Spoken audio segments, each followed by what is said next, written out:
प्रश्नावर माझे मराठा भाऊ, मेरे कलिजे के टुकड़े मराठा भाऊ, कोण जरंगे, पोलीस वर्दीतला डीवायएसपी दर्जाचे माननीय अधिकारी, जीवापासून वाचवलेले पत्रकारांनी पाहिलेले आणि पत्रकारांनी वाचवलेले 800 गुन्हे. जरंगे तर काय, आणखीन कुणी जरी म्हणलं तरी असे गुन्हे वापस घेतले जाणार नाहीत.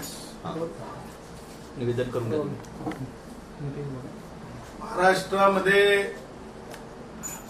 शेतकऱ्यांच्या प्रश्नांच्या बाबतीमध्ये गांभीर्यानं सरकारने घ्यावं, आमच्या सरकारने घ्यावं अशी आम्ही सरकारला विनवणी करत आहोत.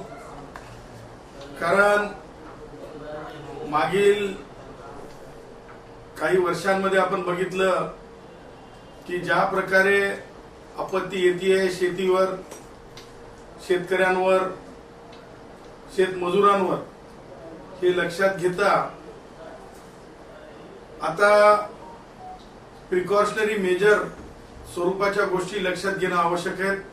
महाराष्ट्राच्या सन्माननीय सरकारने, महाराष्ट्राचे मुख्यमंत्री देवेंद्रजी यांनाही विनंती करेल, महाराष्ट्राचे दोन्ही माननीय उपमुख्यमंत्र्यांना मी विनंती करेल, आपत्ती व्यवस्थापन मंत्री गिरीशभाई महाजन यांनाही विनंती करेल, त्याचबरोबर बावनकुळे साहेबांना, मंत्री महोदयांना देखील मी विनंती करेल की जे शेती खरेदीच्या बाबतीमध्ये जी व्यवस्था आज आहे, ती शेती माल खरेदीच्या बाबतीत जी व्यवस्था आज आहे ती कधी आहे, तर ती मालाच्या बाबतीमध्ये, शेतीमालाच्या बाबतीमध्ये मोठा वेळ गेल्याच्या नंतर शेती माल खरेदी केंद्र चालू होतात शासनाचे. आमचं असं म्हणणं आहे की हे जे शेती माल खरेदी केंद्र जे आहेत हे अगोदर तशा प्रकारचं व्यवस्थापन करावं, म्हणजे वेळ निघून गेल्याच्या नंतर तसं न करता जे आहे वेळेमध्ये होण्यासाठी शेतीमाल खरेदी केंद्र चालू करण्यात यावे. त्याचबरोबर दुसरी गोष्ट मला आवर्जून आपल्याला हे सांगायची आहे की मागील 4 वर्षापासून आमच्या कास्तकार, शेतकरी, अल्पभूधारक शेतकरी, खास करून अल्पभूधारक शेतकरी यांनी विहिरी पाडलेल्या आहेत शासनाच्या योजनेमधून. परंतु मागील 4 वर्षापासून त्या विहिरीच्या बांधकामाचे पैसे प्राप्त झालेले नाहीत. आमच्या सरकारला आम्हाला विनंती करायची आहे की तातडीनं इतर सगळे बिलं थांबवा, इतर सगळ्या उपक्रमांचे पैसे थांबवा, इतर सगळ्या कारणांचे देयक पैसे थांबवा. आधी शेतकऱ्यांच्या मागच्या 4 वर्षापासून जे शेतीमध्ये योजनांच्या खाली विहिरी पाडण्याच्या बाबतीत अनुदानाची व्यवस्था केली, ते अनुदानाच्या व्यवस्थित जे विहिरीचे अनुदान आहेत ते तातडीने वाटप व्हावे. कारण ब्लॉक डेव्हलपमेंट ऑफिसर्स काय सांगतायत प्रत्येक तालुक्याला, ते म्हणतायत की आणखीन आदेश आलेले नाहीत. मला सांगा, विहीर खोदण्याच्या बाबतीमध्ये आदेश येतो, म्हणजे बीडीओंना अधिकार किंवा जिल्हा परिषदेच्या संबंधित अधिकाऱ्यांना अधिकार आहे. मग आता बिल देण्याच्या बाबतीत, कारण आपणच म्हणजे उत्तेजना म्हणून शेतकऱ्यांचा लाड केलेला आहे की बाबा शेतकऱ्यांना एक सुख मिळावं, एक पाण्याची व्यवस्था व्हावी, पाण्याखालची जमीन व्हावी, त्याच्यातून उत्पन्न वाढावं दरडोई, आणि शेतकऱ्यांना त्याचा लाभ मिळावा. परंतु शेतकऱ्यांनी ज्या विहिरी पाडल्यात मागच्या 4 वर्षात, आज ते शेतकरी हवालदिल झाले. त्याचं कारण असं आहे की शेतकऱ्यांनी स्वतःच्या कुटुंबातले सनक साठे, म्हणजे जे काही कुटुंबामध्ये छोटं मोठं सोनं असतं ते ठेवून, गहाण ठेवून विहिरीचे देयक दिलेले आहेत. त्यामुळं सगळी देयक थांबवा, सगळी देयक थांबवा. अगोदर शेतकऱ्यांच्या विहिरीची देयक द्या, ही मागणी आहे, ही विनंती आहे. आणि त्या पुढे जाऊन मला असं म्हणायचं आहे की या मागणीला जोडूनच की ज्या प्रकारे हवामानाच्या बाबतीत यंत्र बसवलेले आहेत, पर्जन्य जे हवामान हे आहेत, पर्जन्य हवामान यंत्र जे आहेत पर्जन्य हवामान यंत्र आहेत, प्रत्येक गावामध्ये बसवले, प्रत्येक गावात बसवलेले, चांगली गोष्ट आहे. परंतु होतंय का हे मी अत्यंत सूक्ष्म अभ्यासातून मी तुम्हाला सांगत आहे. हे सामान्य माणसाच्या, शेतकऱ्याच्या, अल्पभूधारक शेतकऱ्याच्या जीवामरणाचा विषय आहे. म्हणून मी तुम्हाला सांगत आहे की ही यंत्रणा प्रत्येक गावात आहे. परंतु पीक विमा, पिकाच्या पीक जे आहे नुकसानाच्या बाबतीमध्ये काय पाहिलं जातंय, तर त्या मंडळाचा आधार घेतला चाललाय. मंडळाचा, त्या गावाचा आधार. गावामध्ये जर आपल्याजवळ नुकसान मोजणारी यंत्रणा असेल, तांत्रिक यंत्रणा असेल, तर मंडळाच्या आधाराची गरज काय. त्यामुळे ह्या पुढं किंवा ह्या मागे सुद्धा जी यंत्रणा आज अस्तित्वात आहे, त्या अस्तित्वातल्या यंत्रणेच्या आधारे जे आहे त्या गावाला नुकसान भरपाई म्हणजे पीक विमा त्या गावाला त्या आधारावर देण्यात यावा, ही आमची मागणी आहे. कारण तुम्हाला सांगतो की पीक विम्याच्या बाबतीत विमा आहे, सगळं आहे, पण तो कागदावर आहे, तो मला मिळाला पाहिजे.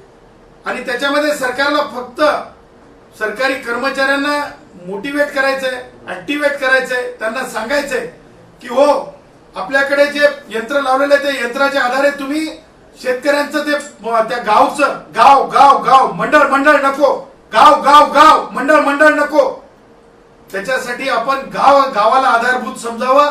आणि शेतकऱ्यांच्या बाबतीमध्ये जे आहे, विम्याच्या बाबतीमध्ये जे आहे ते गावाच्या आधारे, गावाच्या म्हणजे गावावर आलेल्या म्हणजे ओला हे असो, संकट असो की हे असो, नापिकी असो, त्या संदर्भामध्ये कारवाई व्हावी.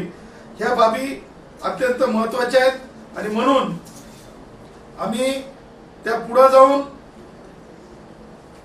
जाऊन आम्हाला ज्या गोष्टी आहेत आम्हाला सांगायच्या आहेत की सोयाबीन असेल, कापूस असेल, तूर असेल किंवा हरभरा असेल, ज्वारी असेल, गहू असेल, या बाबतीमध्ये C2+50% जे सूत्र आहे स्वामीनाथन आयोगाकडून आलं, त्याच्या बाबतीमध्ये विचार विनिमय होणं आवश्यक आहे. किंवा त्या धर्तीवर एखादा आयोग निर्माण करावा राज्य सरकारने. कारण काय होतंय की 10 रुपये खर्च आणि 9 रुपये जर कांद्याला मिळत असतील किंवा 12 रुपये खर्च आणि 10 रुपये जर कांद्याला मिळत असतील तर शेतकऱ्याचं आयुष्य म्हणजे निष्काम राहून चाललंय. शेतकरी आपल्या मुलाला म्हणजे मुलाबाळांना जी परवरिश लागते ती होऊ शकत नाही.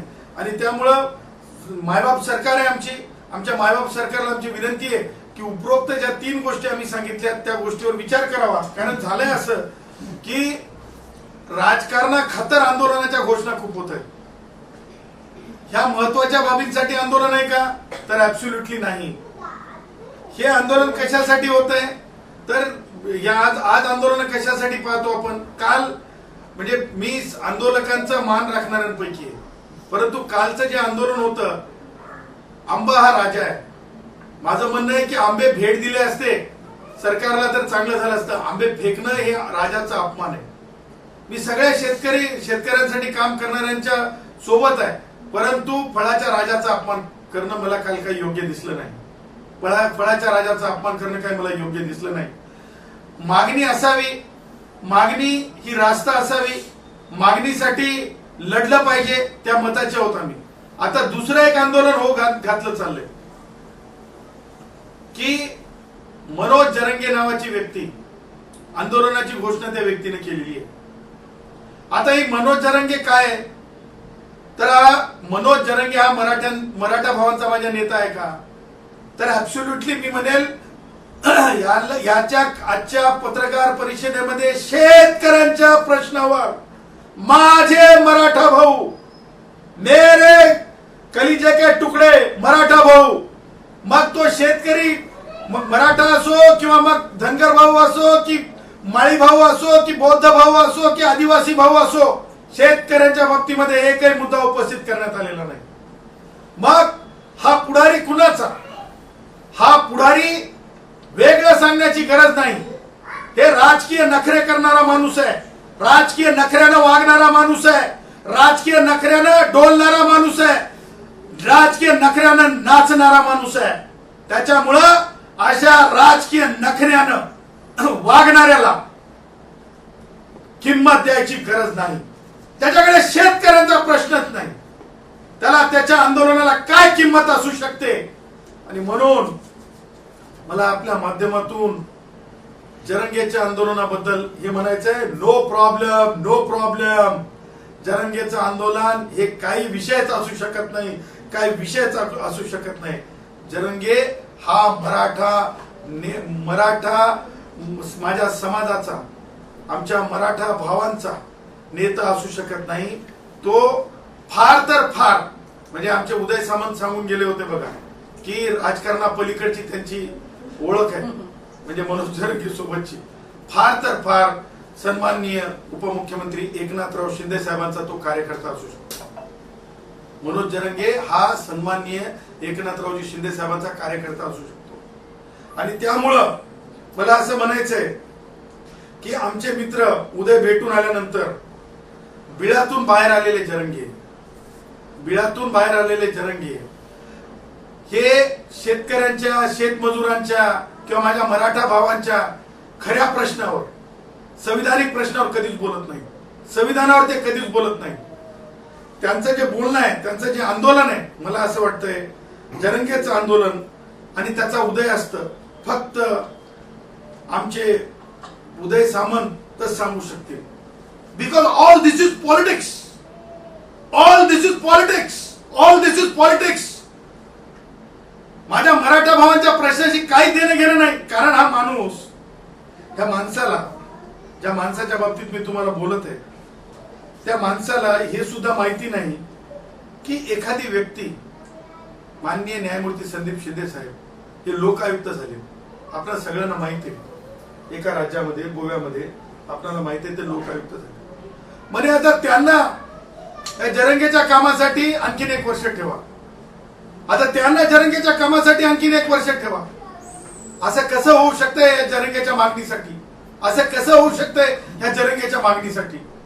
म्हणजे आकल्या बाहेरच्या गोष्टी. म्हणजे कोणी म्हणेल ना की बाबा सतसत विवेक बुद्धीने विचार केला काय, तर सतसत विवेक बुद्धी म्हणता येईल का? कारण ज्या गोष्टीला कायदेशीर आधार नाही, ज्या गोष्टी होऊ शकत नाही, ज्या गोष्टी समाजाचा प्रश्न असू शकत नाही, त्या गोष्टींची त्याची मागणी. दुसरी मागणी म्हणजे व्हॅलिडिटी सर्टिफिकेट ताबडतोब देऊन टाका. अरे भाई मनोज, तू माननीय मुख्यमंत्र्यांना एखाद्या टार्गेट करू शकतोस. कारण तुला माहित आहे माननीय मुख्यमंत्री देवेंद्रजी यांना तू जाणून बुजून टार्गेट करशीलही.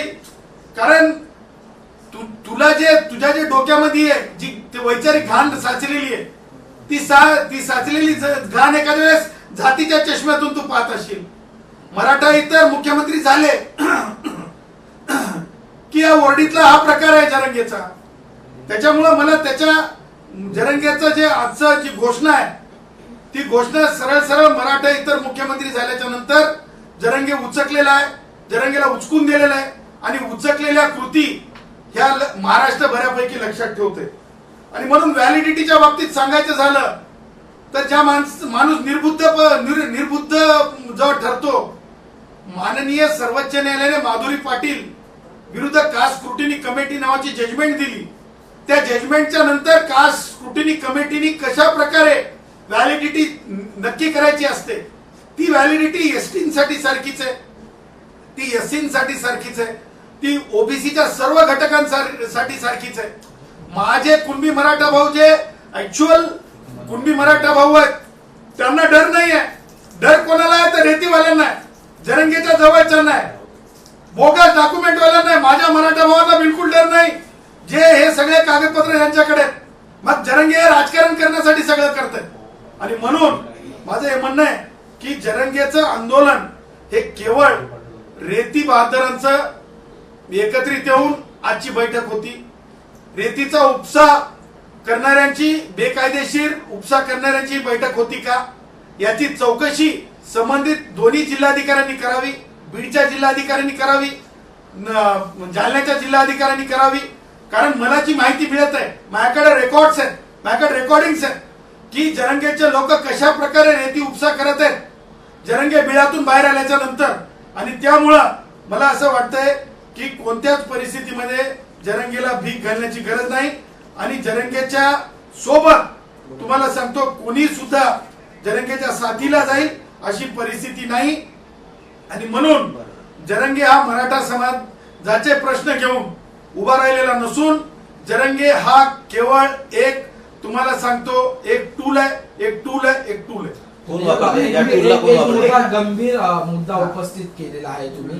दोन मुद्दे त्याच्यात. एक तर तुम्ही असं म्हणतात की मराठा मुख्यमंत्री झाला नाही, मराठा इतर मुख्यमंत्री झाला नाही, हा वाद घालतो. दुसरं म्हणजे की तुम्ही थेट म्हटलेलं आहात की मनोज जरांगे पाटील हे उपमुख्यमंत्री एकनाथ शिंदे यांच्या पक्षाचे कार्यकर्ते आणि उदय सामंत यांना भेटल्यानंतरच तो बिळात आला.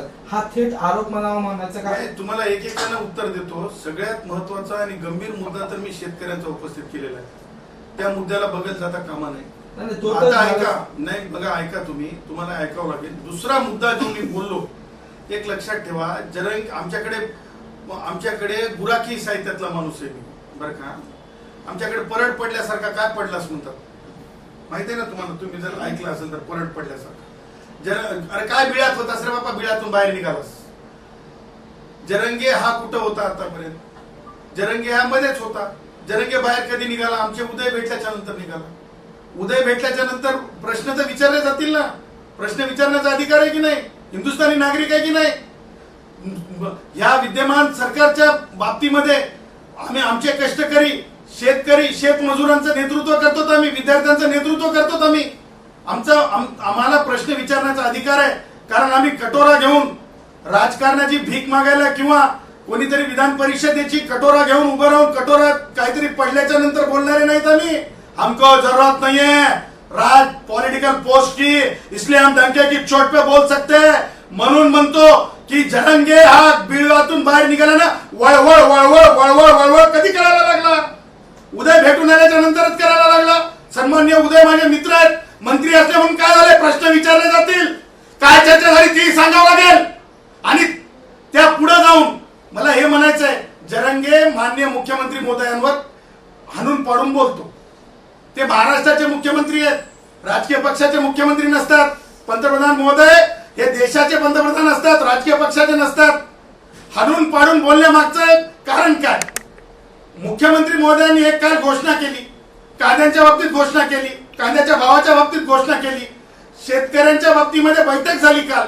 हे सगळं चालू असताना कायदाच नको, कास्क्रुटिनीचा कायदाच नको, हे ज्या प्रकारचं वर्तन आहे, हे वर्तनाच्या आधारे एकनाथ शिंदे साहेब माननीय उपमुख्यमंत्री आहेत, त्यांनीच आता उदयला पाठवावं आणि जरंगेला सांगावं, stop the politics, stop the politics, stop the politics. तुमचं असं म्हणणं आहे का? थेट म्हणतोय मी, एकनाथ शिंदे साहेबांनी जरंगेला की नाही आवडतं घ्यावं. एकनाथ शिंदेची फूस आहे का जरांगे पाटलांना? मी काय म्हणतो, एकनाथ शिंदे साहेब खूप मोठे आहेत. एकनाथ शिंदे साहेबांची क्रेडिबिलिटी लय मोठी आहे. आता जरंगे सारखे वळवळ करणारे जे असतात ते काहीतरी कुणाच्या तरी सावलीत जाऊन काहीतरी करत असतात. एकनाथ शिंदे साहेबांच्या सावलीचा फायदा घेऊन, म्हणजे उदयच्या भेटीचा फायदा घेऊन हे जरंगे जर वळवळ करत असेल आणि कायदा बाह्य करा म्हणत असेल, आमचं म्हणणं काय लक्षात ठेवा तुम्ही, आंदोलन कशासाठी आहे? आंदोलन कास्ट स्क्रुटिनी कमिटीच नको म्हणल्यासारखी आहे. मला सांगा, उद्या जर कोणी म्हणलं की नाही मला डायरेक्ट IAS करून टाका, चालेल का? ती पद्धती आहे, पद्धतीच नाकारायची. ताबडतोब आणि अर्जंट फक्त भेटी होऊ शकतात. ताबडतोब आणि अर्जंट फक्त बॉक्स मधले वजन दिले जाऊ शकतात, बॉक्स मधलं ओझं दिलं जाऊ शकतंय, बॉक्स मधलं ओझं दिलं जाऊ शकतंय. आमच्या उदयला माहित आहे बॉक्सचं ओझं.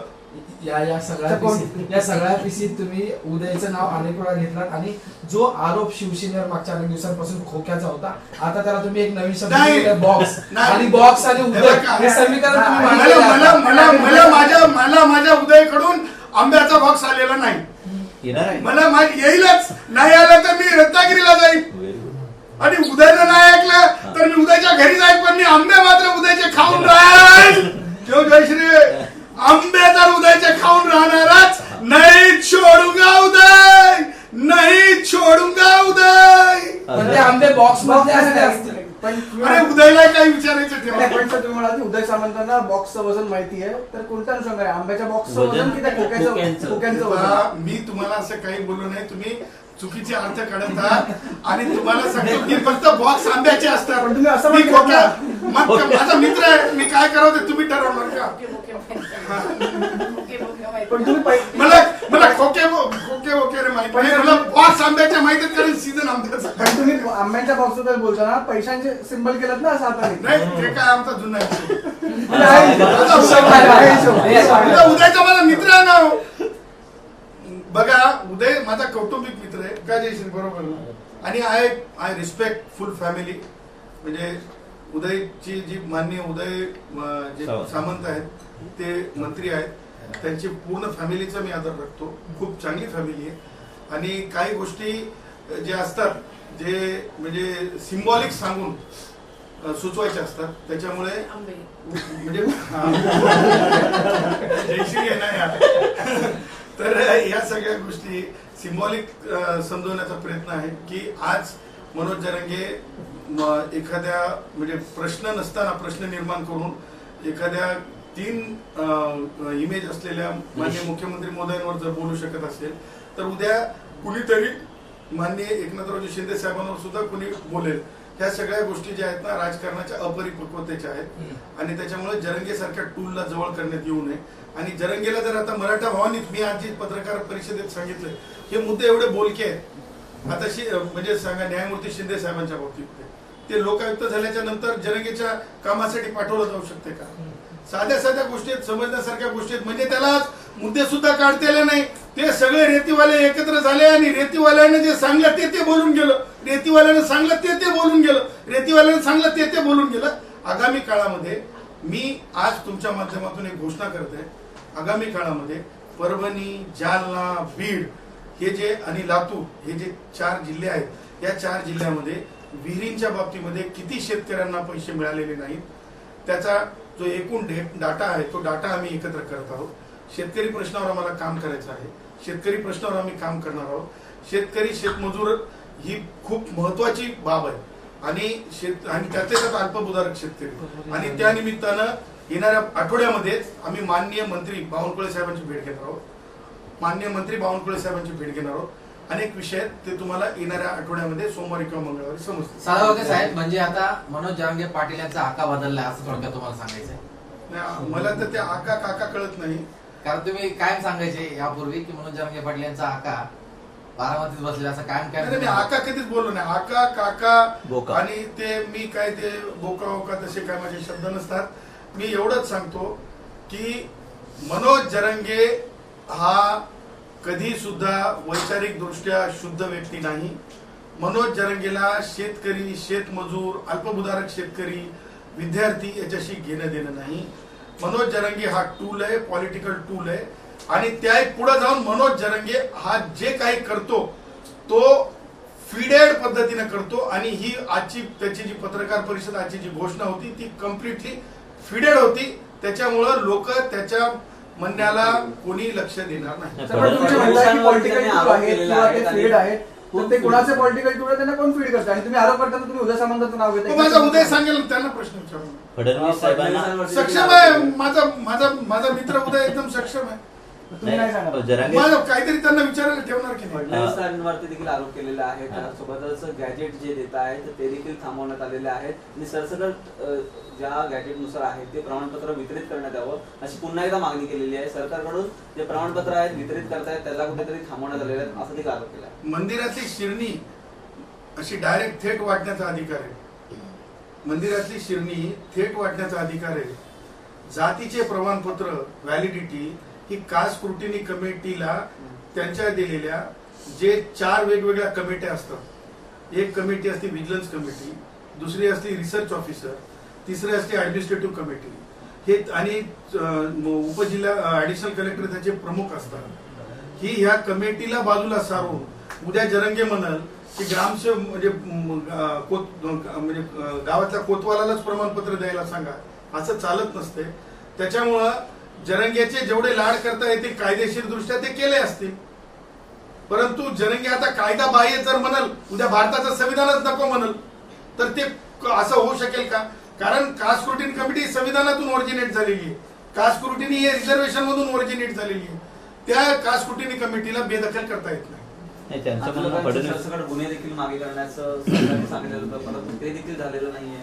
बघा, सगळ्या अनेक- बसेस जाळ्या असतील, लोकांना मारहाण झालेली असेल, पोलीस भावांना मारहाण झालेली असेल, पोलीस महिलांना मारहाण झालेली असेल, मी तुम्हाला सांगतो कुणीच पोलिसांना झालेली मारहाणीचे गुन्हे वापस घेऊ शकत नाही. कुणीच आमच्या लालपरी एसटी महामंडळातल्या जाळण्याचे गुन्हे वापस घेऊ शकत नाही. कुणीच फिजिकल व्हायलन्सच्या बाबतीतले गुन्हे वापस घेऊ शकत नाही. हा कायदा माननीय सर्वोच्च न्यायालयाच्या सहानी विरुद्ध भारत सरकार ह्या केसमधून आपण वाचून घ्यावा. तशा प्रकारचे अधिकार गृह विभागाला नाहीत, तशा प्रकारचे अधिकार स्वतः न्यायालयाला सुद्धा नाहीत. न्यायालयामध्ये बिफोर ट्रायल कुणाला सुद्धा बाहेर काढता येणार नाही ह्या गुन्ह्यांमध्ये, कारण फिजिकल व्हायलन्स आहे, वर्दीला लागलेलं रक्त आहे. डीवायएसपी कुठं होते? अंतरवाली सराटीमध्ये एक पत्रकार तुमच्याच माध्यमातला, त्या पत्रकारांनी त्या डीवायएसपींना वाचवलं होतं त्या मंदिरामध्ये. त्या पत्रकारांनी कसा श्वास दिला होता त्या डीवायएसपींना, ह्या सगळ्या बोलक्या गोष्टी आहेत. कोण जरंगे? पोलीस वर्दीतला डीवायएसपी दर्जाचे माननीय अधिकारी जीवापासून वाचवलेले पत्रकारांनी पाहिलेले आहेत आणि पत्रकारांनी वाचवलेले आहेत. 800 गुन्हे. जरंगे तर काय, आणखीन कुणी जरी म्हणलं तरी असे गुन्हे वापस घेतले जाणार नाही. शेतकऱ्यांचे प्रश्न आहेत, त्याच प्रश्नांना म्हणजे प्राथमिकता असली पाहिजे. माझ्या विरोधात षडयंत्र हे रचलं जात आहे आणि रचलेलं होतं असं देखील आरोप आहे तो सत्ताधाऱ्यांवरती केलेला आहे. कसं होतं, मनोज जरांगे यांच्या विरोधात कोण षडयंत्र रचलं? षडयंत्र म्हणजे वाळू उपसा करू द्या बिनधास्तपणे. कोणी तहसीलदार वाळू उपसा बिनधास्तपणे करू देईल का? टिप्पर चालवू द्या, टिप्परच्या नंबर प्लेटवर डांबर लावलेले, डांबर. मला प्रत्येक गोष्ट, मी ऑडिटर सोडलेत आता, सोशल ऑडिटर आहेत माझे, त्या टिप्पर्सला नंबर नाहीत. ह्या सगळ्या वाम गोष्टी, चुकीच्या गोष्टी यंत्रणा पाहत असते. यंत्रणा वेळोवेळी एकच तहसीलदार, एक तहसीलदार घाबरतो, दुसरा तहसीलदार म्हणतो कायद्यापेक्षा मोठा नाहीस. आजकाल जरी कोणी आमदारांनी जरी तहसीलदारांना फोन केला तर साहेब लेखी लिहून पाठवा म्हणताय तहसीलदार सुद्धा. त्याच्यामुळे तहसीलदारांना सुद्धा माहिती आहे स्वतःचे अधिकार. आता जरंगेला काय वाटतंय की कायदाच नको, कायदाच सोडून सगळं करा. कायदा सोडून काहीच होऊ शकत नाही. जरंगेला मी परत सांगतो, परत बिळात जाय बाबा, परत बिळात जाय बाबा, परत बिळात जाय बाबा. 8 महिने दिले, आता फडणवीसांना सुट्टी नाही, आणखी वेळ देऊ शकत नाही असं पण म्हणतायत. कोण आहे जरंगे? कोण आहे जरंगे? जरंगेनं अंतरवलीतून मस्साजोगची ग्रामपंचायत सुद्धा सुपडा साफ झालेली जरंगेच्या विचारानं. जरंगे सोबत कोण आहे? ग्रामपंचायतीमध्ये स्वतः ग्रामपंचायतचा मेंबर म्हणून निवडून येऊ शकते का जरंगे, असा माझा प्रश्न आहे. त्याच्यामुळं जरंगे, मी तुम्हाला सांगितल्याप्रमाणे जरंगे हा काल निरूप कुणाचा तरी विषयाचं एका प्रकारचं, मी म्हणत नाही टूल, परंतु टूल प्रमाण आहे. स्वतंत्र मराठा कुणबी मंत्रालय स्थापन करायची मागणी त्यांनी केली आहे. बघा, एक लक्षात ठेवा, ओबीसीच्या प्रश्नांसाठी ऑलरेडी मंत्रालय आहे. आणि तुम्हाला सांगतो, आपल्याकडे एका होमोजेनियस क्लासमध्ये अनेक प्रकारच्या जाती असतात. प्रत्येक जातीसाठी मंत्रालय स्थापन होऊ शकते का? कारण ओबीसी हे एका होमोजेनियस क्लास प्रमाणे पाहिलं जाते. कारण त्या वर्गासाठी, ओबीसीसाठी, अनुसूचित जाती जमातीसाठी खास करून पाहणारा समाज कल्याण विभाग आहे.